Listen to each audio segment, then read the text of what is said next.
Aachen, known in French as Aix-la-Chapelle and in ancient Latin as Aquae Grani or Aquis Granum, is far more than just an old European city.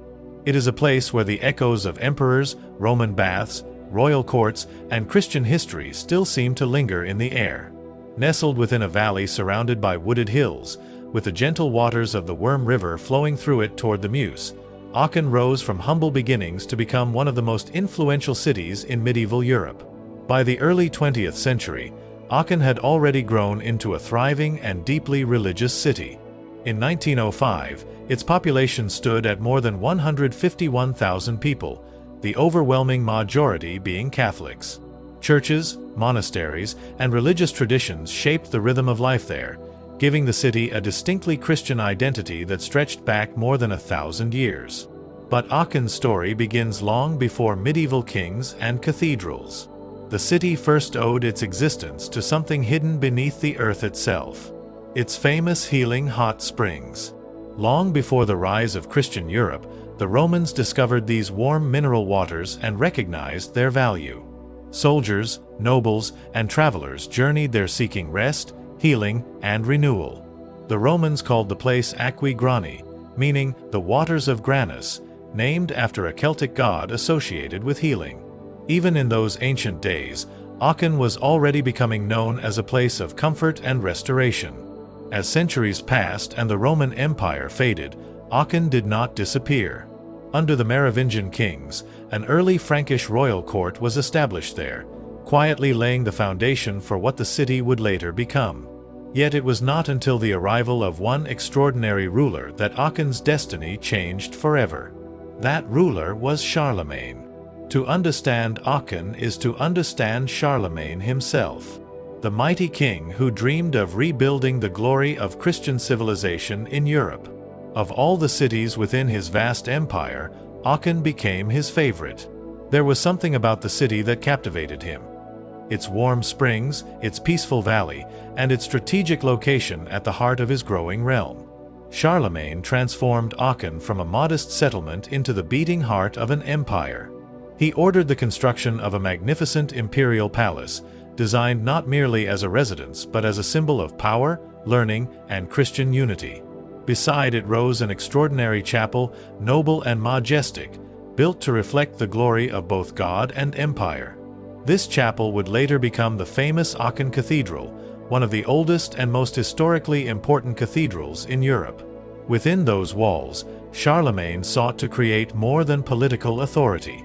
He envisioned a Christian civilization rooted in faith, scholarship, and order. Scholars, clergy, and advisors gathered in Aachen, turning the city into a center of learning during what historians call the Carolingian Renaissance. Ancient knowledge was preserved, education was encouraged, and Christian culture flourished under imperial protection. But perhaps the most powerful sign of Charlemagne's love for Aachen came in his final wish. He commanded that he should be buried there. When he died in 814, the emperor who had shaped medieval Europe was laid to rest in the city he cherished above all others. His tomb transformed Aachen into a place of pilgrimage, memory, and imperial symbolism. Future generations would look upon Aachen not merely as a city, but as the spiritual and political heart of a Christian empire. 4 centuries afterward, kings and rulers traveled there to be crowned, following in the shadow of Charlemagne's legacy. Pilgrims walked its streets. Bells rang from its churches. Steam continued to rise from the ancient springs as if the earth itself remembered the city's Roman origins. Aachen became a bridge between worlds, between Rome and medieval Europe, between imperial power and Christian devotion, between the ancient past and the future of the continent itself. Even today, the city carries the weight of that remarkable history. Its cathedral still stands as a witness to the ambitions of emperors and the endurance of faith. The memory of Charlemagne still defines the spirit of Aachen, reminding the world that this quiet city in a wooded valley once stood at the very center of European civilization. In the heart of Aachen, the power of faith and empire came together in a way few cities in Europe could ever rival. What began as the beloved royal residence of Charlemagne soon became one of the greatest pilgrimage destinations in the Christian world. A city where emperors were crowned, pilgrims wept in prayer, and sacred relics drew believers from across an entire continent. At the center of Aachen's growing fame were the precious relics collected by Charlemagne himself and later enriched by Otto III for the imperial chapel.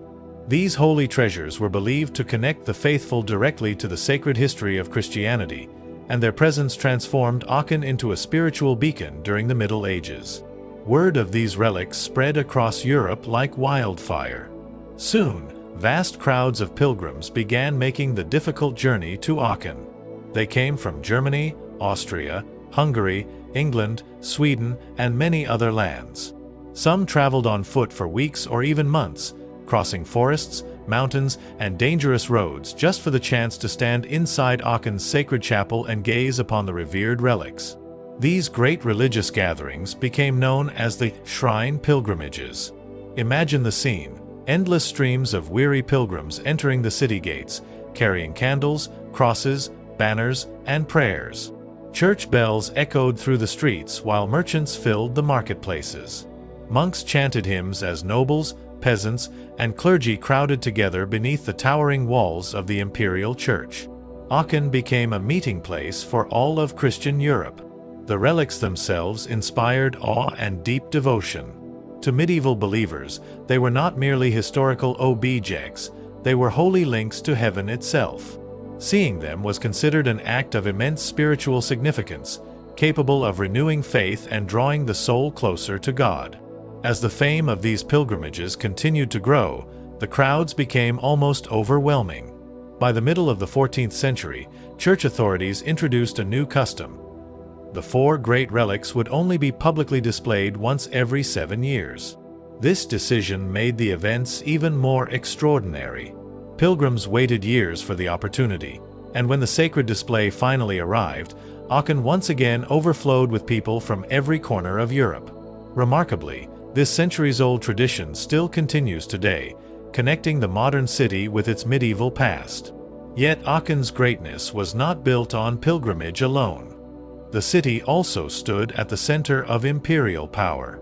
Between the years 813 and 1531, 37 German kings and emperors were crowned there. Each coronation transformed Aachen into the stage of history itself. Princes, bishops, knights, and ambassadors gathered in magnificent ceremonies filled with music, banners, incense, and royal splendor. To be crowned in Aachen was to stand in the shadow of Charlemagne. The city had become inseparable from the idea of the Holy Roman Empire. Its cathedral represented continuity, authority, and divine legitimacy. Every emperor crowned there was symbolically linked to the legacy of Charlemagne and the dream of a united Christian Europe. But the wealth flowing into Aachen did not come only from religion and politics. The constant arrival of pilgrims and royal visitors helped the city's industries flourish.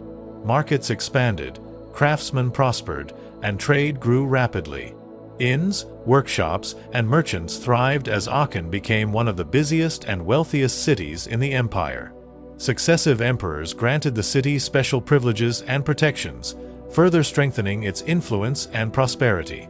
Over time, Aachen rose to become one of the foremost cities of the Holy Roman Empire, a place where faith, commerce, and imperial authority all converged. Its streets witnessed the footsteps of pilgrims seeking grace, kings seeking crowns, and ordinary people hoping for opportunity. The city became more than just a location on a map. It became a symbol of medieval Christian civilization at its height. Even centuries later, the memory of those shrine pilgrimages and imperial coronations still lingers within the ancient walls of Aachen Cathedral. The relics remain, the traditions endure, and the spirit of that extraordinary age still echoes through the city that once stood among the greatest centers of Europe. The story of Aachen takes a dramatic turn as its long age of imperial glory begins to fade, replaced by tension, conflict, and religious division that would shake the city to its core during the era of the Reformation. For centuries, Aachen had stood as one of the proud centers of the Holy Roman Empire, a city shaped by emperors, pilgrims, and sacred tradition. But by the early 1500s, a new wave of religious change was sweeping across Europe, and Aachen found itself caught directly in the storm. The turning point came in 1524, when Albrecht von Münster began preaching Protestant ideas in the city. His message challenged the long-established Catholic order that had defined Aachen's identity for generations. At first, his influence spread quickly among those eager for reform and change. But his presence soon became controversial and dangerous. Von Münster was eventually forbidden to preach, and his story ended in tragedy after he was executed due to violent crimes committed during his time in nearby cities such as Maastricht and Basel. Yet even after his death, the ideas he had introduced did not disappear. A Protestant community had already taken root in Aachen, and it continued to grow. Over time, this community became strong enough to challenge the city's traditional Catholic leadership. Tensions escalated until, in 1581, a full uprising broke out. The Protestant faction gained political influence, even forcing the election of a Protestant burgomaster. For a time, they effectively defied the authority of the emperor, placing Aachen in open conflict with imperial rule. The response was severe. In 1597, the city was placed under the ban of the empire, meaning it was officially condemned and stripped of imperial protection. This punishment was enforced by the Duke of Jülich, the Catholic overlord of the region, who acted to restore Catholic control and order. The Catholic authorities regained their position, and in 1600 the Jesuits were invited into Aachen to strengthen Catholic education and faith. For a brief moment, stability seemed to return. But the peace did not last. In 1611, the Protestants rose again, this time with renewed force. They attacked Catholic institutions, including the Jesuit College, and expelled Catholic officials from the city in 1612. In a bold and dangerous move, they even opened Aachen's gates to troops from Brandenburg, escalating the conflict into a wider political struggle. Once again, the empire responded. The ban of the empire was reimposed, and enforcement came through the Spanish general Ambrogio Spinola. Imperial forces restored Catholic authority, and harsh punishments followed. Protestant leaders were arrested, tried, exiled, or forced to flee, while many others were banished from the city entirely. These repeated cycles of uprising and repression left deep wounds in Aachen's social and political fabric. Communities were divided, trust was broken, and the city that had once symbolized unity and imperial strength became a place marked by conflict and instability. As if these religious struggles were not enough, disaster struck in another devastating form. A massive fire swept through Aachen and destroyed around 4,000 houses. Entire neighborhoods were reduced to ashes, compounding the suffering already caused by years of unrest. The combined weight of religious conflict, political intervention, exile, and physical destruction brought an end to Aachen's earlier prosperity. The vibrant city that had once welcomed emperors, pilgrims, and scholars now faced a long period of decline, its former glory dimmed by the fires of both faith and conflict.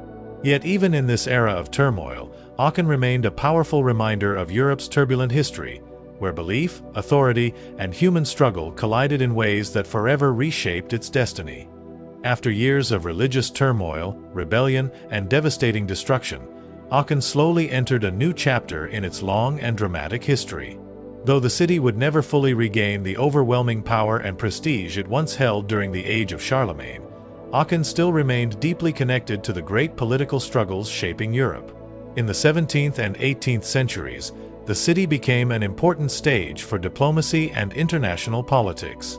Kings, ambassadors, and negotiators once again filled Aachen's halls, not for imperial coronations this time, but for peace negotiations that would influence the future of Europe itself. The First Major Treaty concluded there came on May 2, 1668. At that time, Europe was watching the ambitions of Louis XIV with growing alarm. The powerful French king had launched war against the Spanish Netherlands, seeking to expand French influence and territory. His armies achieved significant victories, including the conquest of the Franche-Comté region, and it seemed France might continue advancing unchecked. But Europe's other powers were unwilling to allow one kingdom to dominate the continent. An alliance was formed between England, Netherlands, and Sweden, a coalition known as the Triple Alliance.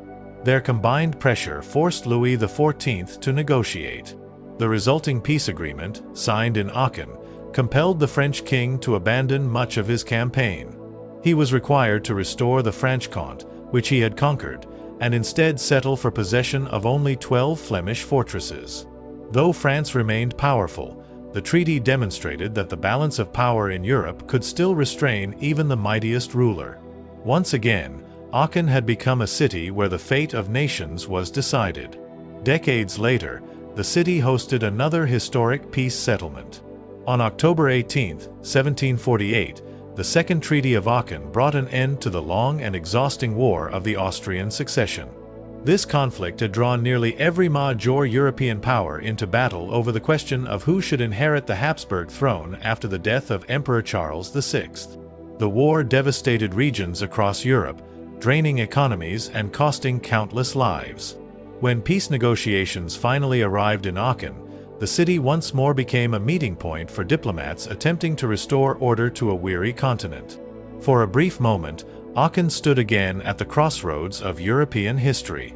Yet even as treaties were signed within its walls, the tides of revolution and empire were already approaching. In 1793 and 1794, during the upheaval of the French Revolutionary Wars, Aachen was occupied by French forces. The old political order that had shaped Europe for centuries began collapsing under the pressure of revolution. Soon afterward, Aachen was formally incorporated into the French Republic in 1798 and later made the capital of the Department of the Ruhr. French influence transformed the city's administration, laws, and even its religious structure. Under the terms of the French Concordat of 1801, Aachen was elevated to the status of a bishopric, placed under the authority of the Archbishop of Mechlin. The new diocese was vast, containing dozens of major parishes and hundreds of smaller ones, reflecting the continued importance of religion in the region despite the revolutionary changes sweeping Europe. The first and ultimately only bishop of this new diocese was Marcus Antonius Berthollet, born in Alsace in 1740. Though he officially led the diocese, much of its day-to-day administration was entrusted to his capable vicar general, Martin Wilhelm Fonck. Fonck became one of the key religious figures in Aachen during this turbulent era. While political systems rose and fell around him, he worked to maintain stability within the church and guide the faithful through uncertain times. When Bishop Berthollet died in 1809, leadership of the diocese passed temporarily to Le Camus. After his death in 1814, governance continued under the vicars general Fonck and Klinkenberg, ensuring that the religious life of Aachen endured despite the dramatic political transformations occurring across Europe. By this point, Aachen had lived through centuries of astonishing change. It had been a Roman spa town, the imperial residence of Charlemagne, a center of medieval pilgrimage, the coronation city of emperors, a battlefield of religious conflict, a host for European peace treaties, and finally a city absorbed into the revolutionary French order. Empires had risen and fallen around it. Kings had marched through its streets. Pilgrims had knelt in its churches. Armies had occupied its gates. And through every age of glory, turmoil, and transformation, Aachen remained a witness to the unfolding story of Europe itself. As the storms of revolution and war slowly settled across Europe, Aachen once again found itself entering a new era, one marked not by imperial coronations or religious uprisings, but by political reorganization, industrial growth, and the reshaping of Europe after the fall of Napoleon Bonaparte. The early 19th century brought sweeping changes to the church as well as to the political map of the continent. One of the most significant changes for Aachen came through a papal decree issued by Pope Pius VII. On July 16, 1821, the Pope released the Bull de Salute Animarum, a major reorganization of church affairs in Prussia. The decree officially dissolved the bishopric of Aachen, which had only existed during the French period. Most of its territory was transferred to the powerful Archdiocese of Cologne, restoring older ecclesiastical structures after the disruptions caused by the French Revolution and Napoleonic rule. For the people of Aachen, this marked the end of a brief but significant chapter in their religious history. Instead of remaining a bishopric, Aachen received a collegiate chapter in 1825, made up of a provost and 6 canons who oversaw religious life in the city. Though the bishop's throne disappeared, The city's deep Catholic identity remained firmly rooted in its churches, traditions, and the shadow of its ancient cathedral. But while church structures were changing, Europe itself was also being rebuilt. In 1815, after the defeat of Napoleon, Aachen officially became part of Prussia. The Congress of Vienna had redrawn the borders of Europe, and Prussia emerged as one of the continent's dominant powers.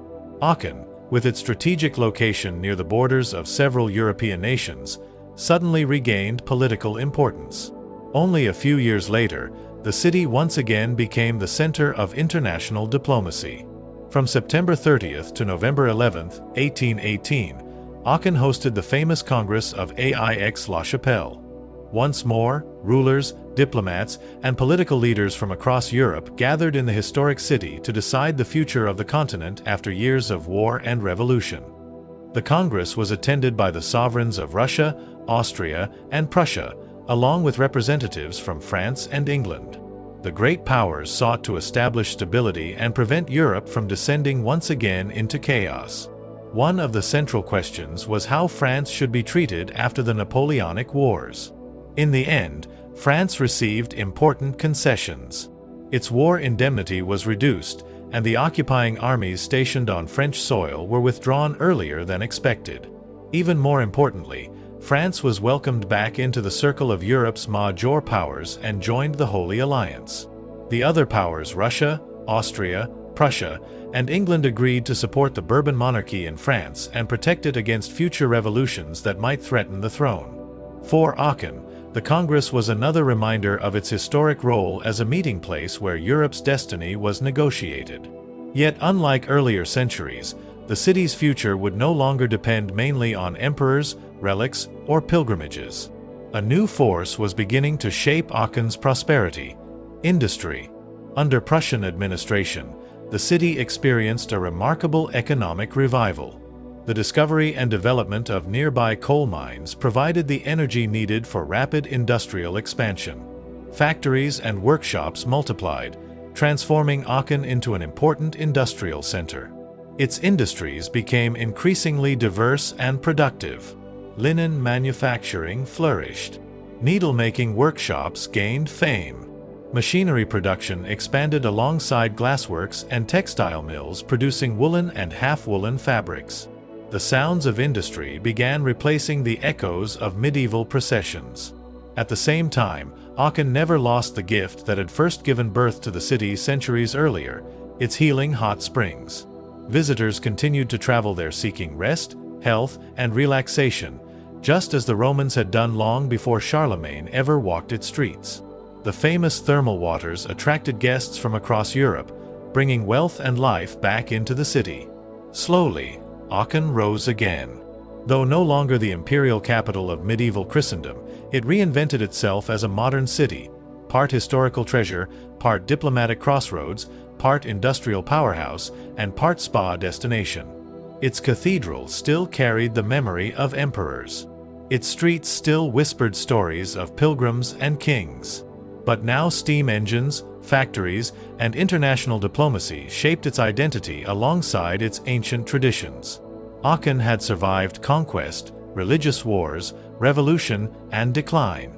And once again, it adapted to a changing world, proving that while empires may fade, great cities often find new ways to endure.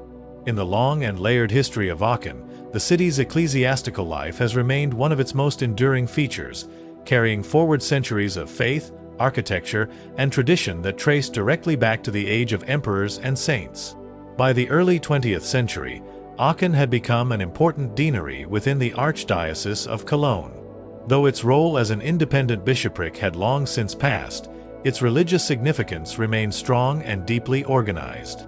The city was served by a collegiate chapter, an institution that preserved echoes of its medieval religious structure.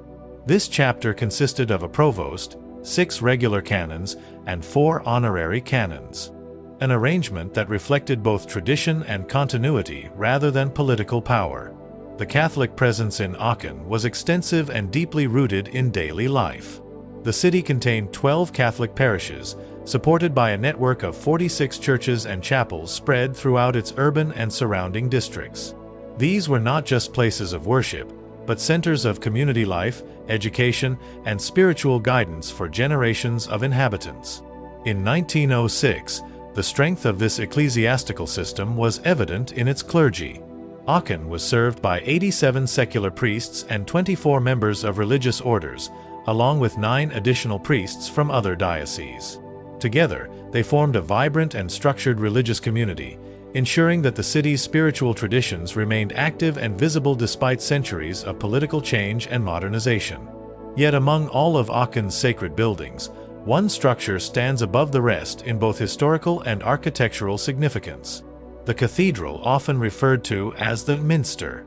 This extraordinary building is not a single unified structure but a composition of 3 interconnected parts: the octagon, the choir, and the crown of chapels that surrounds it. At its heart lies the octagon, the oldest and most remarkable section, which serves as the central core of the entire monument. This octagonal structure is widely regarded as the most important surviving example of Carlovingian architecture. It was constructed between 796 and 804 during the reign of Charlemagne, the ruler who transformed Aachen into the political and spiritual center of his empire. The architect responsible for this masterpiece was Master Odo of Metz, who designed the building with a vision that blended imperial grandeur with spiritual symbolism. Its design was not created in isolation. Instead, it drew inspiration from the famous early Christian church of San Vitale Basilica in Italy. Like its model, the Aachen Minster features a centralized, circular-inspired structure that reflects both Roman architectural influence and Christian theological symbolism. This connection to Ravenna also highlights Charlemagne's broader ambition to revive and emulate the legacy of the ancient Roman world. The significance of the Minster was further elevated when it was consecrated by Pope Leo III, a figure closely associated with Charlemagne himself. This consecration not only sanctified the building but also symbolically united imperial authority with papal approval, reinforcing Aachen's status as a sacred and political capital of medieval Europe. Through the centuries, the Minster has remained the spiritual heart of Aachen. It has witnessed coronations, pilgrimages, wars, restorations, and countless generations of worshippers. Around it grew the religious life of the city, shaping its identity long after the age of emperors had passed. Even as Aachen evolved into a modern industrial and diplomatic center, its ecclesiastical foundations continued to anchor it to its past. The deanery, parishes, clergy, and cathedral together form a living link between the present city and its extraordinary heritage. In every stone of its ancient minster and every parish that still serves its people, Aachen carries forward the memory of Charlemagne's vision. A city where faith, architecture, and history were once united into a single enduring legacy. At the very heart of Aachen stands one of the most extraordinary sacred buildings in all of Europe. A monument that seems to unite heaven, empire, and history beneath a single golden dome. The Great Octagon of Aachen Cathedral is not merely an architectural achievement, it is a living symbol of the vision of Charlemagne and the enduring power of medieval Christianity. The structure itself is breathtaking in both form and scale. Built as an 8-sided domed building, the octagon measures 54 feet across, while its 16-sided outer circumference stretches to 120 feet. Rising high above the city, the dome reaches a height of 124 feet, giving the cathedral a sense of majesty that would have overwhelmed medieval pilgrims entering its sacred space. But it is the interior that truly captures the imagination. Looking upward into the dome, visitors are met with a radiant vision of gold and light. The inside of the dome is covered in magnificent mosaics set against a shimmering golden background, transforming the ceiling into something that appears almost heavenly. These mosaics were created in 1882 by the Venetian artist Salviati, whose work revived the splendor of ancient Christian mosaic traditions. At the center of this glowing masterpiece is a majestic image of Christ our Lord, surrounded by the 24 ancients described in the Book of Revelation. The scene draws directly from the Apocalypse, presenting heaven itself above the worshipper's head. The golden mosaics catch and reflect light throughout the cathedral, giving the impression that the dome is alive with divine radiance. For medieval believers, and even for modern visitors, the effect is deeply moving. The cathedral does not simply display religious art, it immerses the viewer in a vision of eternity. The beauty of the cathedral continued to grow through later centuries. In 1902, the main portions of the building were richly decorated once again with marble and mosaics following the artistic designs of H. Schaper.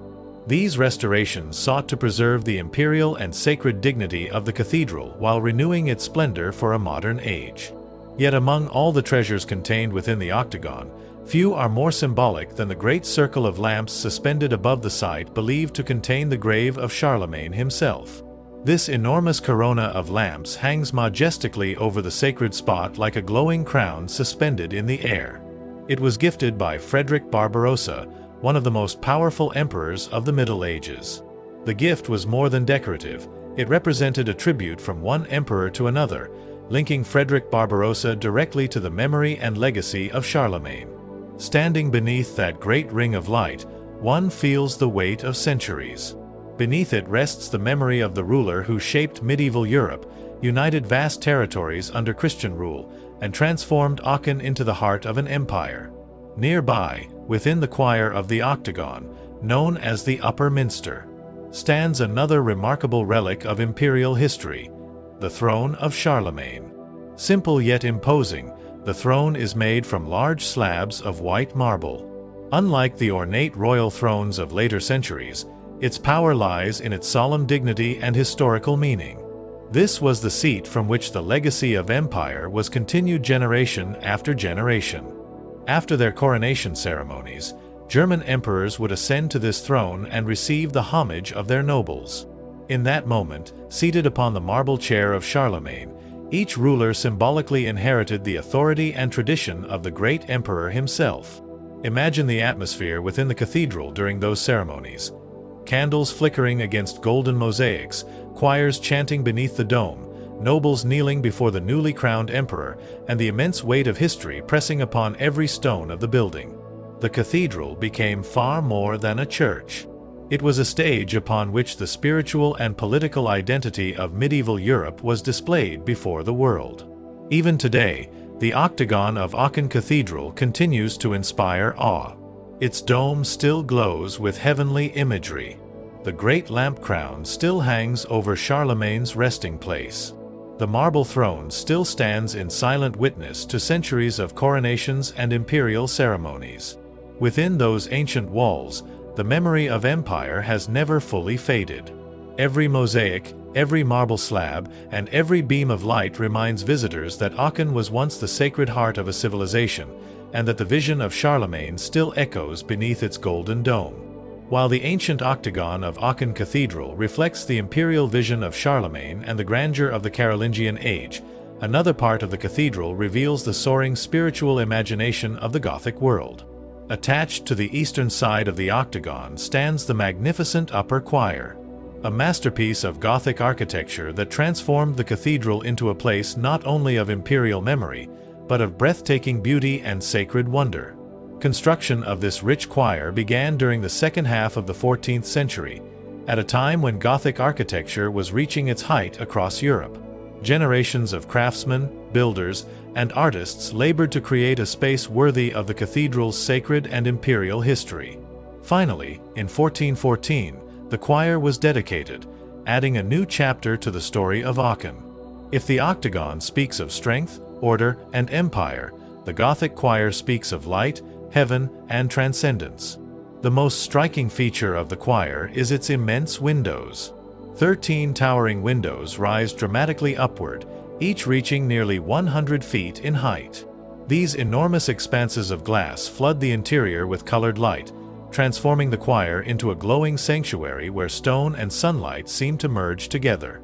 The windows were later filled with new stained glass, whose brilliant colors cast shifting patterns across the cathedral floor throughout the day. To medieval worshippers, such light carried deep spiritual meaning. The glowing windows were seen as symbols of divine illumination, the light of heaven entering the earthly world. Between these majestic windows stand 14 statues dating back to the 15th century. Together they form a silent procession of sacred figures watching over the choir. At their center stands the Mother of God, revered as Queen and Protector of the Church. Beside her are the 12 Apostles, the foundational witnesses of Christianity, each carved with solemn dignity and timeless authority. And among them appears a figure unlike the others, not an apostle, but an emperor. There stands Charlemagne himself. His presence among the saints and apostles reflects the extraordinary role he played in Aachen's identity. To generations of medieval Christians, Charlemagne was not remembered merely as a king or conqueror, but as the defender of Christian civilization and the founder of a renewed Christian empire in the West. The choir also houses some of the cathedral's most treasured objects, each carrying centuries of history and devotion. Among these treasures is the famous gospel pulpit, a remarkable work enriched with plates of gold. This splendid gift came from Henry II, another emperor deeply connected to the sacred traditions of Aachen. The pulpit symbolizes the authority of the gospel proclaimed within the cathedral, a place where emperors knelt beneath the word of God. Nearby stands the magnificent throne canopy from the 15th century, a structure that once heightened the ceremonial splendor of imperial rites and royal observances within the cathedral. Beneath such canopies, the connection between earthly kingship and divine authority was publicly displayed before nobles, clergy, and pilgrims alike. The choir also contains the Gothic high altar installed in 1876, continuing the cathedral's long tradition of renewal and artistic devotion. Even centuries after the Middle Ages, Aachen's caretakers sought to preserve the sacred dignity of the cathedral through restoration and beauty. Yet perhaps one of the most moving features of the choir is far simpler than its golden treasures or towering windows. Set quietly within the sacred space lies the memorial stone marking the place where Otto III once rested. Otto III was one of the most visionary rulers of the medieval empire, deeply inspired by the memory of Charlemagne and the dream of a united Christian Europe. His connection to Aachen symbolized the continuation of imperial tradition long after Charlemagne's death. The memorial stone serves as a silent reminder that the cathedral was not merely a church, it was a resting place for rulers, a sanctuary of memory, and a stage upon which the history of Europe unfolded. To walk through the upper choir of Aachen Cathedral is to move through layers of time itself. The soaring Gothic arches lift the eyes heavenward. Colored light pours through towering windows. Apostles and emperors stand frozen in stone. Golden treasures reflect centuries of faith and ceremony. Every detail whispers of a world where architecture was meant to inspire awe, where rulers sought legitimacy through sacred ritual, and where the cathedral stood as the spiritual heart of an empire. Even today, the choir continues to captivate all who enter it. It remains one of the most beautiful expressions of medieval Christian art in Europe, a place where history, faith, light, and memory still meet beneath the towering vaults of Aachen. In the sacred complex of Aachen Cathedral, every tower, chapel, and stone carries layers of history stretching back over 1,000 years. Among these structures, the bell tower and the surrounding chapels stand as powerful witnesses to the city's evolving architectural and spiritual legacy. To the west of the cathedral's iconic octagon, the heart of the building commissioned by Charlemagne, rises the bell tower. Its lower portions belong to the ancient Carlovingian period, linking it directly to the earliest phase of the cathedral's construction and to the imperial vision that shaped Aachen into a center of Christian Europe. These early foundations represent the endurance of Charlemagne's world, preserved in stone through centuries of change. However, as time passed and architectural styles evolved, the upper portion of the tower was transformed. In 1884, a Gothic superstructure was added, rising above the older foundations like a later chapter written onto an ancient manuscript. This blend of early medieval and Gothic design reflects Aachen's unique identity, a place where different eras of European history are not separated, but layered together in a single sacred space. Encircling the entire cathedral is a ring of chapels, each with its own purpose, devotion, and historical significance. Among them, one of the most remarkable is the so-called Hungarian Chapel. Though modest in appearance compared to the grandeur of the main building, it holds within it one of the most precious collections in the entire cathedral, the Minster Treasury. This treasury is not merely a collection of artifacts, It is a repository of sacred memory. It contains a vast assortment of relics, liturgical vessels, and finely crafted vestments, each representing centuries of devotion, craftsmanship, and religious tradition. These objects were not only used in worship but were also believed to carry deep spiritual significance, connecting the faithful to the foundational moments of Christian history. At the center of this extraordinary collection are the four great relics, objects of immense reverence and pilgrimage attraction throughout the Middle Ages. Each relic is intimately connected to the life and passion of Christ and the early history of Christianity. The first is the cloak of the Blessed Virgin Mary, a garment associated with the Mother of Jesus and deeply venerated as a symbol of purity, protection, and maternal intercession. The second is the swaddling clothes of the infant Jesus, believed to have wrapped the newborn Christ in Bethlehem, linking Aachen to the very beginning of the Gospel story. The third relic is the loincloth worn by Jesus during the crucifixion, a powerful reminder of the suffering endured on the cross. The fourth is the cloth that is said to have covered the head of John the Baptist after his beheading, connecting the cathedral not only to Christ but also to the prophetic tradition that preceded him.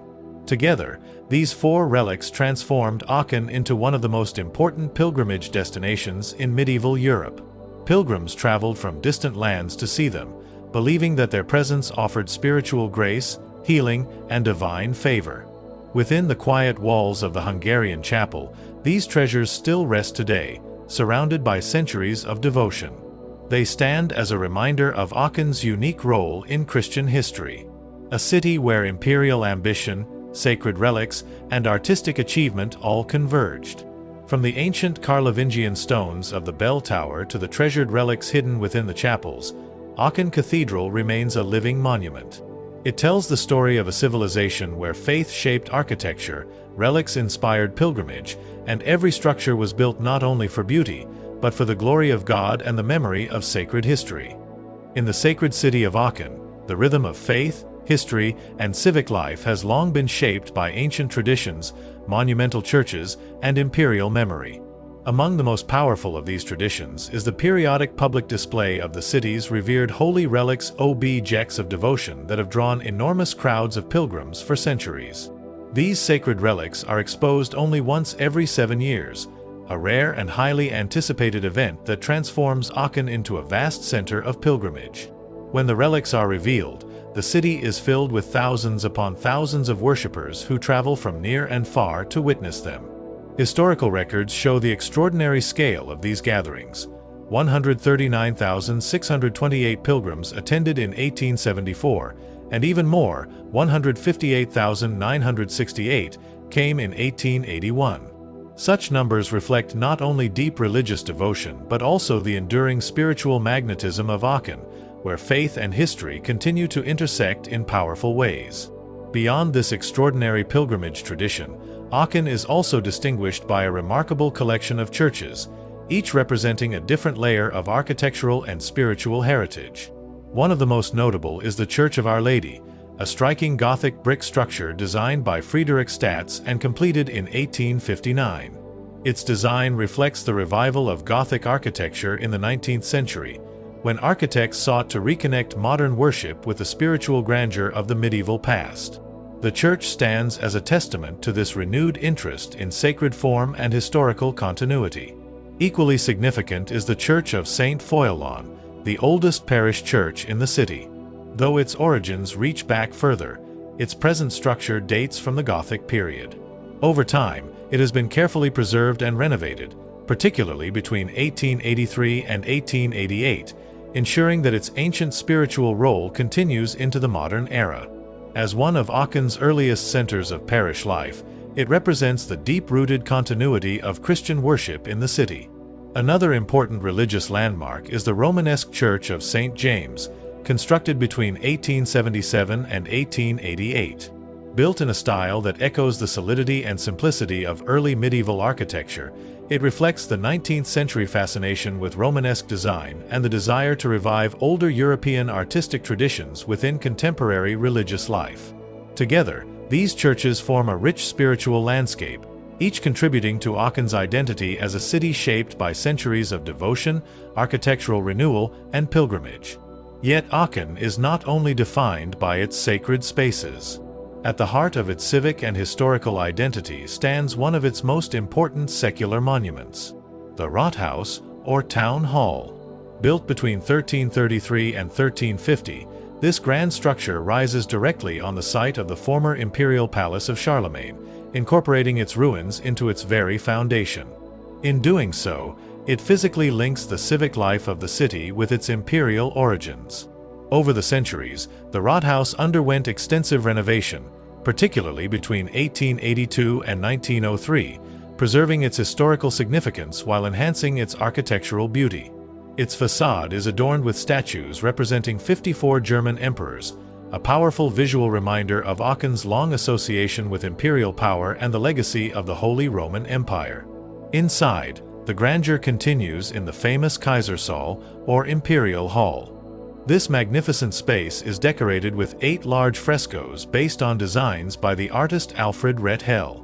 These artworks celebrate key moments in German imperial history, reinforcing the hall's role as a symbolic space where political authority, historical memory, and artistic expression converge.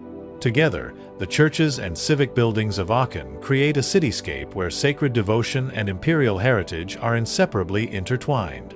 From the immense pilgrimages that flood its streets every 7 years, to the towering churches that mark its spiritual landscape, to the Rathaus that stands upon the ruins of Charlemagne's palace, Aachen remains a living monument to Europe's layered past.